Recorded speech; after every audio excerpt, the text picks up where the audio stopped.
I'm not making the case for white genocide of South African farmers. I'm making the case for the ethnic cleansing of white farmers.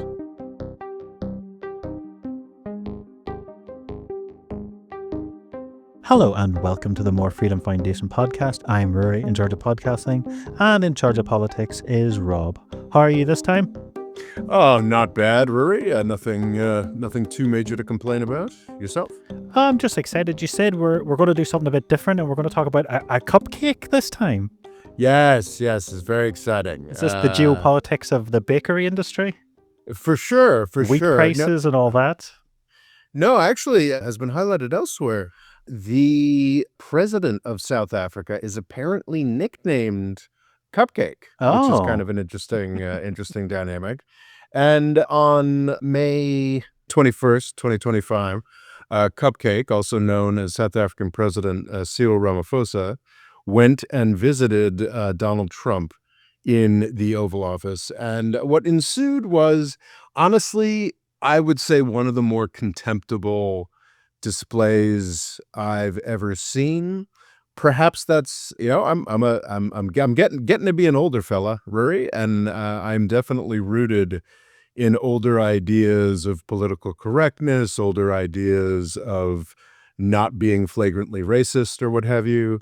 The idea that Donald Trump invited the president of South Africa into the Oval Office to lecture him on a racist conspiracy theory is honestly, trying to say Nixon wouldn't do things like this? Well, I think Nixon would, but that was the 1970s. In the 1970s, there weren't many independent African countries at that point. Vitally, South Africa itself was led by a white guy in charge of one of the more disgusting white supremacist. Is it one of or just the most disgusting white supremacist regime of the 20th century? Yeah, or certainly, the second half of the 20th century. Yeah, it's just mind-boggling. As I'm somebody who remembers the Cold War just barely, who came of age in the 1990s when Nelson Mandela was walking walking this earth like a saint. This is the guy who led the South African resistance against that white supremacist regime, eventually became president. And truly, that would have been impressive, heroic in and of itself. But what really distinguished Nelson Mandela was that despite being incarcerated for decades, despite the incredible evils of this regime going back centuries, which we'll go into a bit here, he reacted with peace and inclusiveness and, possibly a little bit too much peace and inclusiveness, frankly. To see that legacy be besmirched, used as toilet paper, to see a U.S. president speaking up for the remnants of that bigoted regime in this way is horrifying and honestly disturbs me on a deeper level than the lecturing of Zelensky. Mm-hmm. Even though Cyril Ramaphosa, I watched as much of this as I could stand, did a pretty great job. I think he did very well. I watched the whole thing. I do love that it started off with a 16-kilogram book on golf courses.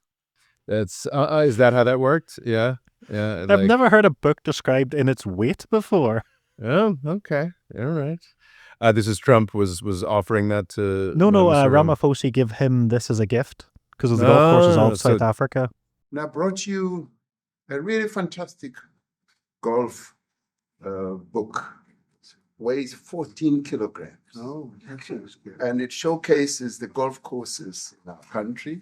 Oh, that's exciting. Mm-hmm. Ramaphosa and South Africa are in a really uncomfortable position economically. South Africa is one of the most complex, and I think probably the most complex and industrialized economy on the African continent. Well, yeah, it is sort of a colossus compared to a lot of its neighbors, though I think Botswana and Zimbabwe are pretty high economies as well. Compared to a lot of its neighbors, however, the problem is that it is, like most of Africa, like almost all of the global South, tremendously resource dependent. South Africa is an impressive player in most industries, but it is a mining giant. And it has been dealing with the same challenges that Brazil has been dealing with, that almost all resource-producing countries have been dealing with since 2014, 2015 or thereabouts, which is China just doesn't need as much of everything as they used to need to. Yeah. I mean, sorry, they need more of everything than they ever needed to, but the crucial point is that it is not growing very quickly any longer. And the Chinese have options. Well, we're going to go for cheaper folks. We're going to, all of this action from, say, the late 90s until the early 2010s meant that, people were breakneck developing everything, economic Oh yeah, China's growth. growth phase is over. It's sort of heading towards middle-aged. Exactly. And that growth phase was really great for, I think it's fair to say, post-independence, post-apartheid, post-white supremacist South Africa. The economic performance in those decades was outsized for South Africa. It's a mining giant. It's a resource giant. And that provided a lot of leeway for the South African government to attempt to spread the wealth without actually causing any pain, without actually dispossessing the white plutocrats who still own the vast majority of the land in South Africa. Because that's something that comes up in this meeting, is that the vast majority of farms are still owned by white people. Yeah, the farms are all owned by white people. And more importantly, the commanding heights of the South African economy are mostly still owned by white people as well. And in the context of the China blast, which is basically, so 1994 is when South Africa first had democratic elections that put Nelson Mandela in power. And immediately, South Africa started entering into the China burst era. And the China burst era only really ended under the presidency of Jacob Zuma, who was a nightmarish character, between 2009 and 2018. So the past decade of South Africa has been really, really uncomfortable. Has it been similar to what's happened with Russia, where a lot of state assets are being broken up and given to friends and all sorts? Well, so that's the level of corruption in South Africa is very high. And I am sure that some aspects of privatization, and I think my understanding is South Africa still has a lot of state-owned enterprises. And I think it's had less of a privatization shock therapy experience than Russia had. What privatization has been done has consciously been done in such a way as to hopefully enrich more African people, which is, I think, only right and just when you consider the insane centuries-long history of white supremacy that we had in South Africa. And I just want to actually sort of roll all the way back and talk about, actually, just say something rather inflammatory at the start. I think that it's definitely true that the white genocide ideas in South Africa are nonsense. It is definitely true that what Donald Trump did is an incredible racist calamity.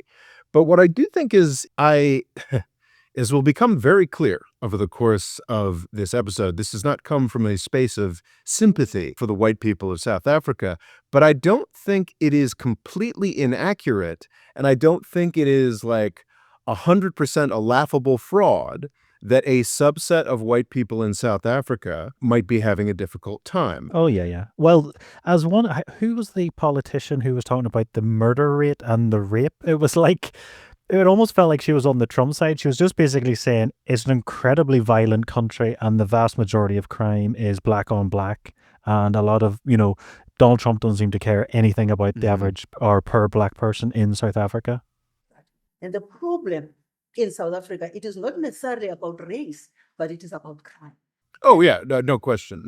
But I think my broader point about, like, there is no white genocide in South Africa, which is an incredible testament to the justice-loving, not justice-loving, beyond that, like law and order, like love, like I'm trying to, like, Rainbow the Nation, incredibly positive, extraordinary legacy of Mandela and the people around him, like the level of restraint that there has needed to be on the part of the Black population in South Africa to avoid a white genocide is extraordinary. The Algerians, who I don't think anybody laments this or is, thinks it was like a terrible, unjust thing to do, after a similar experience of decades of repression and horrific torture and murder on the part of their French overseers, kicked them all out. And and kicked them all out through terror and horror and fear. And the the French population of Algeria left screaming in fear. It is an incredible gift of saintliness on the part of the South African population, the African South African population, that the 7% of South Africa, the white overlords for centuries, have not been similarly chased out. And I do think there's a tension to what I'm saying here. I think I'm trying to say a complicated thing here. I'm not saying there is a white genocide, and I'm not saying I want there to be a white genocide in South Africa, but I would completely understand why there would be large-scale ethnic cleansing of white people in South Africa. And I don't believe that exists at all. So there are 4.5 million white people in South Africa. There are 3 million Afrikaners specifically. There are a lot of white people who just moved to South Africa because it was a really good deal when it was a white supremacist racist state. I thought you meant like now it's a good place you could go to. It is actually. I have personal friends who had the option of moving to the United States, and to wealthy suburbs of the United States, or moving to Israel, and they chose to move to South Africa because this is over the past decade, because South Africa remains an incredible deal for white people. But I'm very conscious, as a sort of top 20% white guy in the United States, that my experience going, having multiple degrees, being able to, having the resources to set up connections, a miraculous life for myself where I get to sort of pontificate on the internet. But my experience as a white guy is completely different from the experience of a white guy working at Waffle House, in a trailer park in Alabama. This is completely different. And I am conscious that just by being a white person. And I think the vast majority of white people in South Africa do have to deal with crime like everybody else in South Africa. But the vast majority of white people in South Africa live at the pinnacle of life in South Africa, are the, I guess they're the 7% or what have you, by and large. But that's not universally true. I think there are people, specifically this population of 30 or 40,000 white farmers in South Africa, who might be having a more difficult time. I was looking into it. I was looking for the conclusive demonstration that violence against white farmers is nothing to think about at all. And I didn't find it really. I think it's still a violent place, and if you're wealthy and run a big farm, some people might try to come after you. But I think it's more to do with the fact that you have money. It's not really a race thing. And I think the answer to I think it's definitely a money thing, and it's definitely a race thing. And the appropriate answer to that is that there shouldn't be white farmers in South Africa. Oh, I think the white farmers in South Africa should definitely be dispossessed. really? Absolutely. Because is Botswana not a good evidence of why that, or sorry, Zimbabwe not a great evidence of why that's a terrible idea? Yes, and the counterexample is every Asian success story. So in every Asian success story, what happened was the base layer of the success story in Taiwan, the base layer of the success story in South Korea, the base layer of the success story in Japan, in communist China, and Taiwanese China, or whatever you want to call it, the base layer of all of those success stories is wide-ranging land reform. Zimbabwe, which basically means dispossessing the old landlord class and giving the land to the people, not just giving the land to the people, giving the land to the people and putting in place the wherewithal, the ability, Knowledge to farm it. the knowledge to farm it with modern techniques, the seeds they need, the support they need, all that sort of stuff. Zimbabwe did none of that. No. Zimbabwe is an incredibly poorly run place. I think South Africa probably does have the resources necessary to do that kind of serious land reform. So I do, like, I don't want to go like what every, sort of progressive podcast or Democratic podcast be like, there's no problem for white farmers in South Africa. Like, no, I think there is actually. I think the problem for white farmers in South Africa is that their lifestyle currently exists. I think that they should be happily like moved to the cities or like land reform. Like there shouldn't be. But are they like, really that bad the way you're sort of talking about it? It feels almost just like, from what I heard, a lot of the ones that are getting attacked tend to be incredibly remote, but they're almost like a company town. Like they're just massive, vast areas. And if it's quite a remote area where there is a massive murder rate, what is it?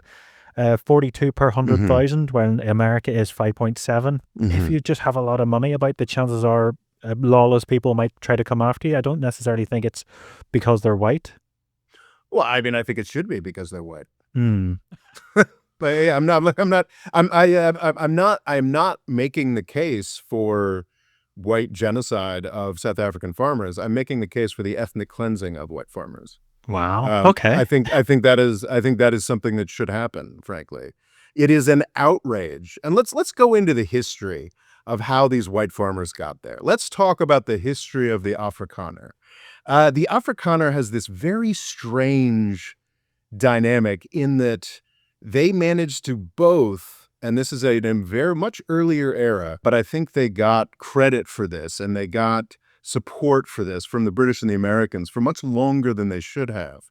They are in this weird status that a lot of people are in, but the Boers just being white people in Africa, it became more significant, is that they managed to both be incredibly repressive people who were also rebelling against a repressive force. So it's this weird, I mean, I guess actually it's quite similar in a lot of ways to the United States, where you have George Washington and Thomas Jefferson, who are slaveholders, who are rebelling against the British Empire. The distinction between the United States and South Africa, and I should be conscious of that, is that in the United States, European descended people were the majority. What makes South Africa so bonkers and so insane and so obviously unjust is that they are a tiny, tiny minority and always have I think been. currently about 7%. Yeah. So the Great Formation, and this is something that I had known about for years and was just sort of part of like the grand history of the Afrikaners. So the Afrikaners are initially descendants of the Dutch, also including a lot Some of French. Yep, a lot of Huguenots, like a lot of which, I think researching this on a podcast, I learned I may have always been mispronouncing Huguenots, but I've always said Huguenots. It's okay. There's a lot of things we're mispronouncing. Yeah, I've always said Huguenots. So this goes back to the 1600s. I believe in the 1800s, starting off at the very bottom tip of South Africa, during the Napoleonic Wars, the British grab a bit of it. And what's interesting, the whole course of like, I think it was at 1802 or what have you, or maybe I'm conflating it with a different date, throughout the 19th century, you had this weird thing where these Dutch descended white people were also like the most effective anti-British force on the African continent, which is this very weird thing. So they were absolutely white supremacists, slaveholders, slave owners, slave drivers. And of course, when slavery became harder to talk about, then they were just forced labor, owners or whatever. They were also like really effective resistance. And because they were resistance to the British Empire, they built up a ton of sympathy in the United States. So before people in the United States loved South Africa because they had Jim Crow laws, we loved them because they were resistance against the British Empire. This built up a lot of affection in Europe for other countries that were resentful of the British Empire. Would these Afrikaners still be getting support, say, from France and the Netherlands? Or were they kind of like on their own? Well, so the great formative story of is the Great Trek, where the Afrikaners, who had primarily used to be in the the Cape Colony or what have you, which the British had taken over, is they, independence-minded, freedom-loving Boers, set out on their own in the Great Trek that took place between 1835 and 1845. And they formed at least two, maybe more. It's very complex. We've got a lot of history to cover in this episode, but they founded the Orange Free State and I believe another territory that was known as the South African Republic for a little while and then became known mostly as the Transvaal. So this was I learned this very early on. I think I learned this in the 1990s, like when Mandela and South African liberation was like a big deal. Like you'd always hear, they're talking about the history of the Afrikaners, about how they love their independence and their freedom. And they did this great trek between 1835 and 1845 to get away from nasty, nasty British control and set up their own independent places. So that's 1835. Do you know what happened in 1834? It all went wrong. No, the big inciting event in 1834 that led to the beginning of the Great Trek in 1835. I don't. You know what those nasty, nasty British people did? They helped them. They abolished slavery. Oh, you can't be doing that. Yeah, that's what the Great Trek is about. That's what the Afrikaners, like massive, like, independence, freedom-loving genesis is. The British people wouldn't let us own black people.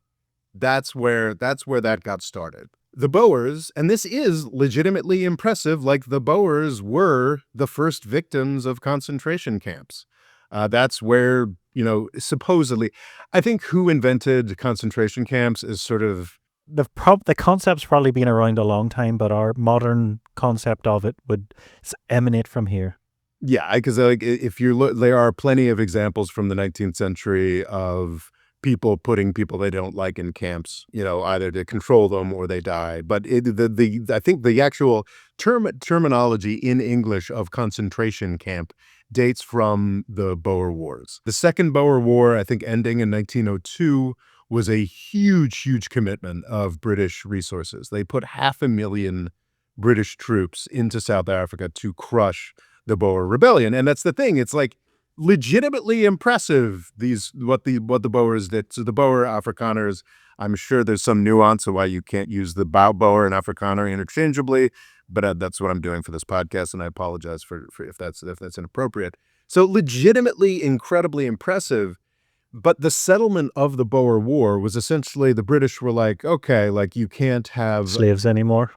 No, but so the fraught question of when does slavery end is, technically the British Empire ended slavery in 1835, but then you've got parts of the Middle East where it wasn't abolished till the 1970s. And then it seems like by the 1850s and 1860s, the Orange Free State and Transvaal, these Boer states, had sort of seen the way the wind was blowing and sort of, okay, we're not doing slavery either anymore, but it was forced labor. It's just a different, if you look at I am a little more familiar with the colonial history of Kenya, or do we now pronounce it Kenya? Certainly, slavery had been abolished long before massive British colonization in Kenya had started. The British had abolished it 60 years ago.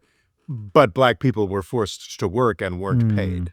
So it rhymes with slavery. Yeah, exactly. So I think that the key part of the settlement because this war that tied up 500,000 British troops, the Second Boer War, was very costly for the British, was also very costly for the Boers. They were put in concentration camps. And I think that the accommodation that they came to was like, okay, Transvaal, the Orange Free State, it's all part of South Africa now. And the Boers get a lot of say in how this is run. And so this great accommodation between the British and the Boers, their great enemy, was built on the back of crushing the African natives. I do want to say one thing, a classic data point that comes up a lot when we discuss this is that they love supporters of white South Africans are like, well, actually, it's not even that imperialist because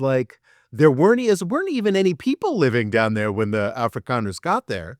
Oh, I haven't heard this angle. Oh, I've heard that a lot. And I don't know if that's true or not, but yeah, so there weren't any people there until the Afrikaners brought them there as slaves. It's like, it doesn't really, doesn't really like make it seem better to me. Does not make it seem better to me. Anyway, so great trek, to keep slaves. Huge, do not want to minimize, like, I mean, these guys, it's crazy. The Boers are like both slave drivers and like kind of like the Vietnamese resistance of like the early 1900s, like they're both sort of.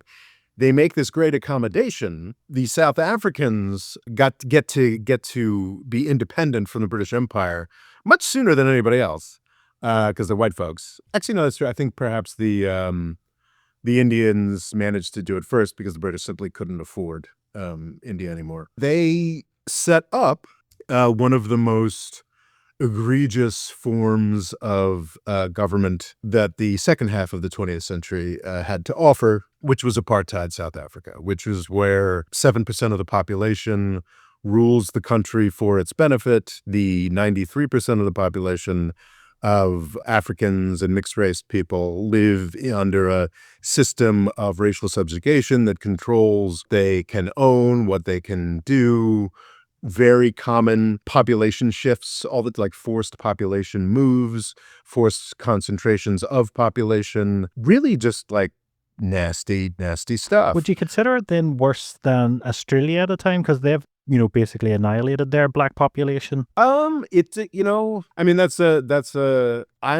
I don't like have deeply formed ideas about the like superiority of my ancestors to the Boers that were doing these horrible things. Like my ancestors were doing horrible things in the 19th century and the centuries before that. And that's a really key like moral question. Like is my existence more tenable or more appropriate because my ancestors did a better job of exterminating everybody? But I think that's a great and really, really awful question. And I think it is like the big difference between Israel and South Africa, which I think makes Israeli apartheid a lot more viable. Sorry to nip in, but how much of the white genocide was sort of a reaction to South Africa, condemning Israel for its current day genocide or actual genocide? All we know is we're being inundated with people, with white farmers from South Africa. And it's a big problem. Marco Rubio was telling me he's never seen anything like it. The fact that the U.S. president is spouting this nonsense at the South African president, I think is pretty strongly related. But part of the reason I'm so heated about this topic and I'm so vehemently discussing it is because long before October 7th, this was in the fever swamps of the internet, and this was but I think the fact that it's been elevated to this degree of international incident has to do with October 7th for sure. But so I just found that it's a really vital question you brought up. Like the reason Israeli apartheid is viable, whereas South African apartheid ended up not being viable, I think does come down to the fact that like Israelis are, Jewish Israelis are 50% plus of the population controlled by Israel, whereas white South Africans were only 7% of, and like that, I mean, I'm not saying like that I'm somehow morally superior. My ancestors are morally superior to these Boers or whatnot. Like, I'm just saying that like it's not like, yeah, I don't know. It's a really vexed question, but also there were aspects of the United States that functioned without slavery. And we were eventually able to abolish slavery. And obviously we had our own like horrific system. I would maintain that apartheid was worse than Jim Crow. Perhaps that's but I haven't like done a in detailed compare and contrast. But I think that would be the consensus. Yeah, I think that would I don't think that would be an unpopular opinion. Yeah, I think that would be. But it would be definitely interesting to do a deep dive to compare. Yeah, I think that would be the consensus. But like South Africa's viability as apartheid South Africa's viability was entirely in the 20th century, like built on the backs of the labor. It was a resource-intensive mining place under apartheid South Africa as well. Like, so this was like folks in the mines, just not having access to the wealth of the country. Oh yeah. So very similar to say the Congo today. Well, Congo's a very different. Not different if you're if you're Trump, because apparently the video he sent, he shows a video and he's like, all of those are open graves and they're all dead white farmers from South Africa, and it turns out sadly it's mass graves from the Congo, which Yeah. is very far He- away. He did that. He had pictures from the Congo.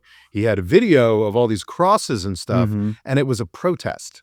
It was seems a that the- yeah. but Mhm. it seems that they're quite a sort of possibly racist neo-Nazi-ish group in South Africa, and so the crosses weren't actual dead bodies; they were to symbolize. Yeah, there was a protest. people who it's had a died. Yeah, so standard yeah, standard protest. thing to do is at a protest. But Trump was like, "Those are all Mhm. dead bodies. That's a grave, and that's not a traffic jam." And that scene of, you see how many crosses they have. Those crosses, that's a dead person in every one of them. And those trucks or cars are paying their respects to all of those dead people on a Sunday morning. I want to talk about this for an hour because we're just so used to, with Donald Trump, just sort of being like, oh, well, Trump's an a-hole, Trump's a racist. This is just, but I mean, this is really egregious. Like, this is Trump. But is this sort of like the cesspool baseline of neo-Nazism in today's world? Is a lot of what these, white farmers are being attacked. South Africa isn't working. That shows that apartheid should have stayed in place. All this sort of horrible nonsense. Well, yeah, that's the fundamental thing that Trump doesn't actually come out and say. Oh no, but I don't think Trump's processing this. I think people on that side have pushed this agenda onto Trump. Well, no, but that's what I'm saying. Like, Trump doesn't come out and say it, but what he's used the office of president to do is endorse the idea that South Africa was happier or better under apartheid, which is Even though I think in every metric everything's better Hmm? than under apartheid. Yeah, I mean, the economy grew faster. The inequality has fallen. Crime is probably higher because the police aren't encouraged to kill anybody who's in the subject population, which is the majority of the country. Like, is everything better under the new, like, not, is everything better? Like, I'd say probably, but that's not even a case I'm interested in making. Like justice is difficult. Like, the United States South, I think we can go back and forth as to whether Jim Crow is worse than apartheid. I think we've agreed that apartheid So was yeah, it probably would seem, worse. sorry, the murder rate is down. There was a big ramping up of murder before the end of apartheid, and then it seemed to taper off very quickly, and then it's risen quite sharply since 2020, but slightly tapered off this year. So I think we would agree that South African apartheid is worse than Jim Crow, but I think we would also agree that, like, U.S. slavery was worse than South African apartheid.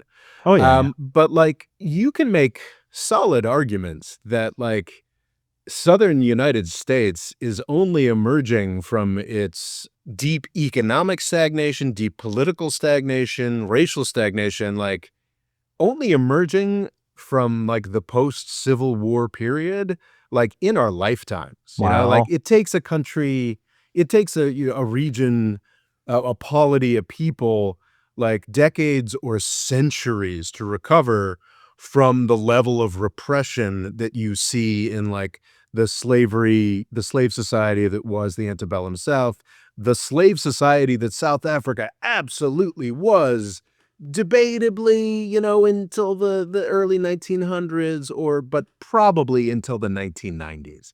So, like, I would 100% expect South Africa to be a place of incredible violence and criminality. I would 100% expect the white population to be victimized and on its, being forced out.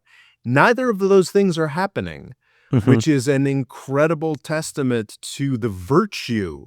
Like, Donald Trump should be crawling on his knees to kiss the feet of Cyril Ramaphosa, like, as far as just, like, the virtue of the entity that is South Africa. And I think Cyril Ramaphosa seems like personally probably kind of a corrupt scumbag, but just because Yeah, but I think he's better than the last he's better one. than the last one for sure. But just because he's the third successor of Nelson Mandela, Donald Trump should be crawling on his knees to kiss his shoes and thank him profusely for not killing every white person in South Africa. Like that's where we should be in a real Or giving just, them everybody who's white or Indian has to the end of the week yeah, exactly. to get Exactly. out. Like, and like, I know I'm not advocating Oh yeah, it's like horrific. Yeah. the ethnic cleansing of South Africa. That is, ethnic cleansing is bad wherever it happens. I don't know that there should be, for their personal safety, and that's the kind of argument that Trump makes in Gaza. Yeah. So I feel gross making it. But for their personal safety, yeah, maybe white farmers shouldn't be a thing anymore, but white farmers in South Africa shouldn't be a thing anymore for their personal safety. But the idea that there's some kind of state-directed genocide is farcical. Hey, Rory, do you like the More Freedom Foundation? I do. Would you like us to keep being able to do the More Freedom Foundation? That's something I think is a wonderful idea. Could you please tell me more? The way to do that would be to sign up for Patreon. Patreon is a crowdfunding service, kind of like Kickstarter, except it allows you to send us a certain amount of money every month. Are there any benefits I get if I sign up to Patreon? There is a Discord server, which is just for Patreon members. Folks love it over there. We got a lot of really smart folks talking about the news of the day. I find it really useful for my research sometimes. So we've got that Discord server, and we've got not one, but 2 patrons-only events every month. We've got the patrons-only newscast, where patrons suggest stuff that I should look into, and I provide sort of a capsule update for the month. And then we have, on the Discord server, we have a chat with me and the patrons. So if you have ever wanted to be in my position asking Rob questions, then there's your chance. There you go. Yeah. So that is available only to people who sign up on Patreon. I hope you'll join us there. Because also at that meeting, wasn't there a man, Rupert, who's like the richest man in South Africa, who was basically saying, oh yeah, I'm really rich and I'm white and I own loads of land and I just keep my doors open, even though I assume he has guards and it lives in a compound or something. But I'm building 3 cottages for my grandchildren on a farm outside Graaff-Reinet. I often go to bed without locking the door. It's open on his gated compound. Yes. Yeah. It's So yeah, the richest man is he the richest man? The richest man in South Africa is still a white guy?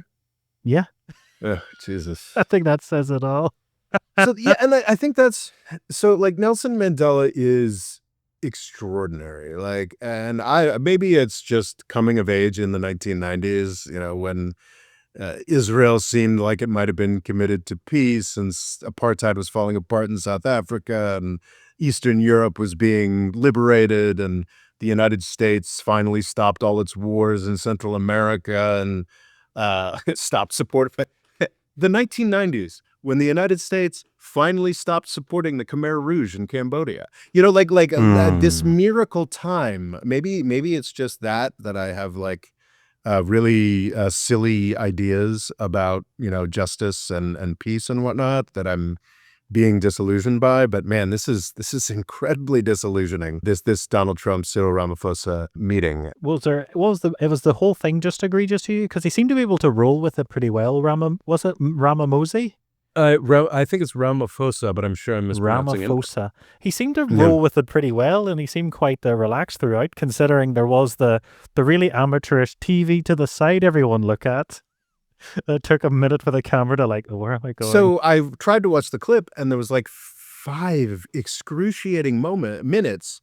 Imagine if Donald Trump went to somebody to visit Xi Jinping, and Xi Jinping made him watch stuff from the Korean War or something? No, made him watch 10 minutes of random conspiracy theory. Some white supremacist YouTuber, or 10 minutes of Peter Zeihan talking about how China's going to be disappearing or something. Yeah. It's absurd. Julius Malemba was a part of the ruling African National Congress. No longer. The ANC is still leading the coalition, but they lost an election in May of 2024. Anyway, there's this complexity we perhaps don't need. Julius Malema, the guy who was the star of the show that Donald Trump forced this guy to force the South African president to sit through, was expelled from the African National Congress in 2012. So this is a guy who was kicked out of the ruling party for his extremism. In fact, he is an indication of, and I'm not here to advocate for the African National Congress. I mean, I'm here to advocate for the 1980s African National Congress. The African National Congress of today is a tremendously corrupt ruling party that rightly lost its majority in parliament in May of 2024. They had the sense to eject this guy. And now he has created a fringe political party that is dedicated to expropriating these white South African farmers. And I can't think of an actor on the planet who has benefited more from Donald Trump's atrocious display in the Oval Office than Julius Malema. Julius Malema has now become a resistance hero against Donald Trump in South Africa. The fact that the United States, we haven't even talked about this. So Donald Trump basically shut down the U.S. refugee program and is looking for ways to rescind residential status that has been given to former refugees.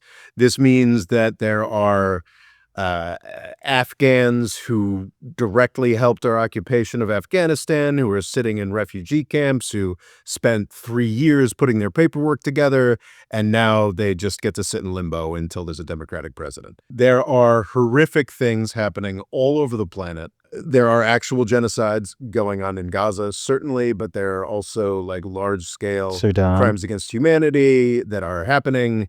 And those refugees are no longer allowed. Donald Trump has decided that a certain class of white people from South Africa now get the red carpet rolled out for them. Has this not kind of meant, like theoretically, if you are as under threat as Trump has said, how many left? 20? So there's been interest from 8,000 people, and they managed to get 49 people to fly on a plane. But wasn't it weird because it was like the paperwork was sort of done incredibly quickly? Like, was it filled out like on the plane or something? We make it really, really difficult for any refugee to come here. And when you consider most of them won't have English as a first language. No. Generally, the process is you sit in a refugee camp for a number of years while the United Nations or some NGO helps you process your paperwork. There's a range of generally religious-based nonprofits in the United States that help to facilitate that process. And it's a really complex, in-depth background checks are forced on all these people. It's ridiculous. Yeah, basically, apparently, I was listening to a podcast this morning on this, and apparently, U.S. consulate in South Africa has like a Google form for these white people to fill out. So it's like a Netflix subscription amount of paperwork. Yep. And to be clear, like if all 40,000 white South African farmers wanted to give up their land and move to the United States in the context of an actual functioning refugee program in the United States that helps out people who legitimately need help, I'd be all for it. Yeah. Like I'm very pro migration to the United States, like I love that. But it's breathtakingly racist, I think. I just keep remembering to make us very highbrow, the Family Guy meme where it's just the wee flip chart of shades, and it's like anything darker than this we don't want. Which is a really interesting because it is a very high crime country, and there are I think the executive order makes reference. I haven't seen anybody else suggest this. And I think it'd be interesting to try. There is a large population in, I believe Trevor Noah is an example of this, the popular comedian. This is not terminology. This is very disfavored terminology in the United States, but I believe it is appropriate in the South African context to use the term colored, which is, I believe, mixed race. But yes. Which I believe is mixed race people. So technically, mixed race people in South Africa are, I believe, a minority, and the language of Trevor Noah. I assume Trevor. I also think it's interesting. So I remember Trevor Noah talking about he was all excited that when he went to America, he was referred to as black because in South Africa, he's referred to as white. And it's kind of cooler to be black.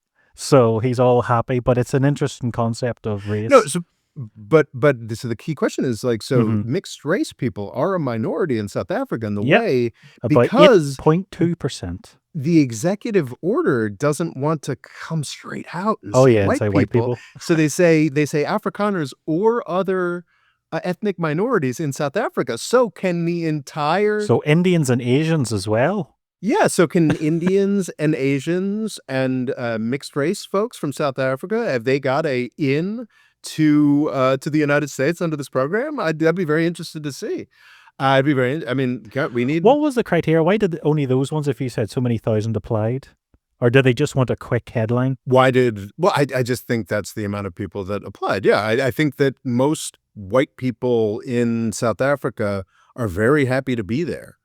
I think the blatant, horrific racism of the Trump approach is only like just the contrast between we're going to shut down the refugee program and we're going to find this particular population of white people that neo-Nazis on the internet told me I should find, and we're going to let them in specifically. But like white South Africans have always had preference in the U.S. immigration system because they have money. Like broadly, they have money, they have English language knowledge. They've been able to slide their way into the system. As has become incredibly clear, legally, the U.S. immigration process is scrupulously race blind. But as the entire Department of Homeland Security, everybody at Customs and Border Protection, and and ICE have demonstrated over the past 5 months of Trump, it is suffused with gutter racists. Like they are awful racist people who should all be fired and replaced in the next Democratic administration. The Department of Homeland Security should be broken up, but that's a different podcast. Also, there was Christian prosecution, which I thought was one of the allegations, which I find funny because it is like 90%, 80% Christian. Yeah, I mean, I think I was just reading a famous quote from Jacob Zuma, who is legitimately a god-awful human being and president of South Africa between 2009 and 2018. I think one of his great lines is that the ANC will run South Africa until Jesus returns. So yeah, this is a Deeply Christian religious country. I think what? But Donald Trump fundamentally 85% Christian. Donald Trump fundamentally doesn't know an effing thing about South Africa other than what a bunch of dumb racists have told him. Another great factoid from this podcast I listened to this morning, apparently Tucker Carlson doing a show on white South African farmers was the first time, and Donald Trump's reaction to that was the first time in the history of Donald Trump's Twitter account back in 2018 that he ever mentioned Africa. Wow. That's incredible. Yeah. So yeah. Apparently doesn't like words with a lot of syllables in them. That's unsurprising. Mm-hmm. That's unsurprising. So yeah, I think we'd gotten on this podcast to a point where I was like, gosh, are we getting Trump curious? I mean, talking about how great it was. Oh yeah, what he's done in Yemen, what he's done for the Syrians. But yeah, this South Africa thing it's just. Oh yeah, he's back on form. Yeah, it's just reprehensible. Like it's inexcusable. Also anti-Western I find funny. Like, is it because I know it wasn't there always a link with South Africa and like the Soviet Union for a while? Well, so the ANC, and then obviously China's invested a lot.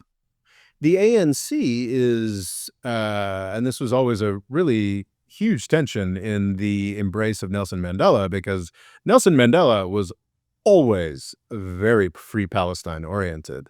Nelson Mandela is, I don't think the ANC was communist, but it is a strongly left-leaning organization. But I thought did the Soviet Union not support it just because it was opposed to the pro-Western apartheid?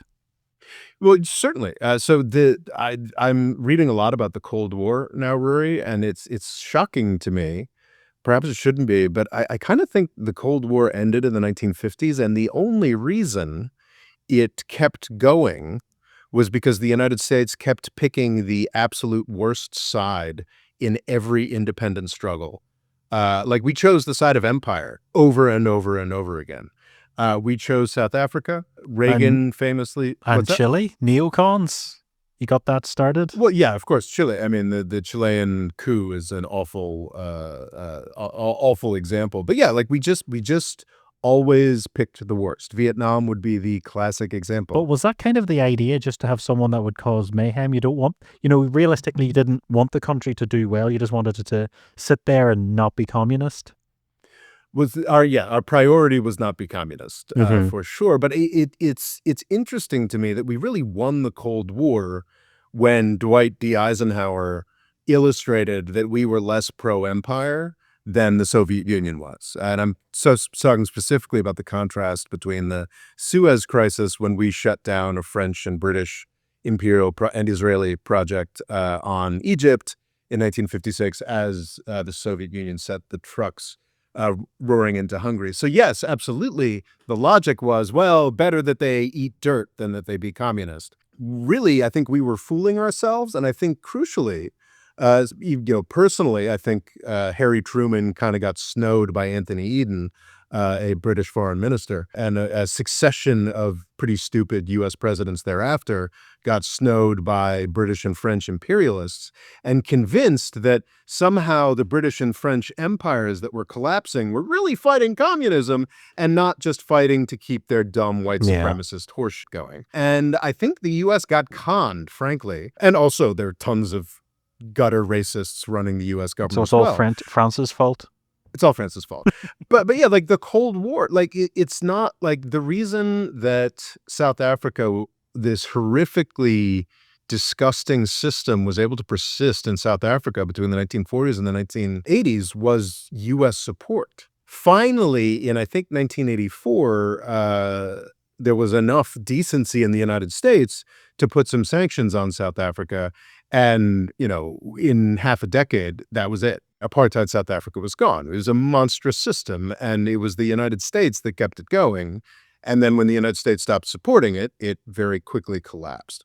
And this was the great gift, to get back to your point, this was the great gift that we gave to the Soviet Union that allowed it to limp on as a geopolitical force beyond the 1950s, was we would just, if there was a choice to pick the most evil, the weakest, and most unsustainable imperial system, or the pro-independence guys, we'd always go with evil. That's how the Cold War went. And the Soviet system, which was also bonkers and wrong and evil in many of its manifestations, was just like, well, I guess we'll side with the good guys because you always take the monsters. Like, it's not like the Soviets were good people. They were authoritarian nightmare states, but like, I guess we're on the side of freedom and independence because the U.S. always goes with their French and British buddies. Like, it's almost comical. Someone who was very young as the Cold War was ending, just like you look into the details of this and you're like, of course the Cold War lasted decades. We chose the worst possible choice every time. Like, it's like, oh, Pakistan wants to do a genocide, let's support it. Like it's just, we're the worst. Like, so yeah, like, sure, I do believe that the Soviet Union was an evil empire, but they couldn't find any other evil empires to support because we were bankrolling all the other ones. So you think South Africa's anti-Western then? What, the current South Africa? Yeah, that was one of the allegations. Well, what's interesting about the African National Congress, the ANC party, Nelson Mandela's party, that has been forced to now run a coalition government since 2024, is that how incredibly radical they haven't been. Like, the white people still own everything in South Africa. Like, the ANC, when it was a revolutionary party, was very left-wing in its orientation. The story of everybody, I mean, Thabo Mbeki, Jacob Zuma, Cyril Ramaphosa, is very, very wealthy, very corrupt businessmen, is what I associate with the ANC in the period after Mandela. So yeah, I don't think, and as we talked about earlier, I think that's sort of the problem that South Africa has right now. They are still a country where, I mean, they seem like a middle-income country because the white people and I think there is a significant ruling class of Africans now that may be as numerous as the white population. But, if it is, then so we're talking about, maybe 9 to 10 million people out of 63 million people that are living a wealthy or middle income lifestyle. And then it's still a very impoverished country. And the China boom is over. It's a very impoverished country. And I looked this up. The GDP growth figures are like, 0.8% a year, 0.6% a year. Like, it has been not great. Are you sad for the fact they seem to be sucking up to everyone's favorite South African, Elon Musk? Because they kept referencing in it. They called it Elon's technology. They made him sound like he was like 15 and he'd come up with something incredible. It was like, we really want Elon's technology. I think the big one is Starlink, because Starlink, I think Starlink's bad if you're in a city and everyone has it because the sort of signal jams. But if you're in a rural area, which South Africa has a lot of, it's incredible. And it's the fact that you could have South Africa, nearly everyone has internet now. So they're very keen to get in with Elon with that there. I think the dispute, and this was again from this morning's podcast, is that they usually force businesses to set up a joint venture or like a subsidiary that is at least half Black owned, and Elon Musk refuses to do that. Funny he's taken after his dad. Yeah, that is the current issue. South Africa, not a super happy place, but not a genocidal place, despite having a lot of good reasons why it might be. Why it could be. So could do better, South Africa. Could do better, South Africa, but you're doing a hell of a lot better than the United States right now. So, yeah. And on that cheery note, we shall catch you next time. Indeed. The More Freedom Foundation is also available on YouTube and TikTok. Rob's Twitter is RobOLaw, and he's also written a book called Avoiding the British Empire: What It Was and How the US Can Do Better. And music provided by Kevin MacLeod.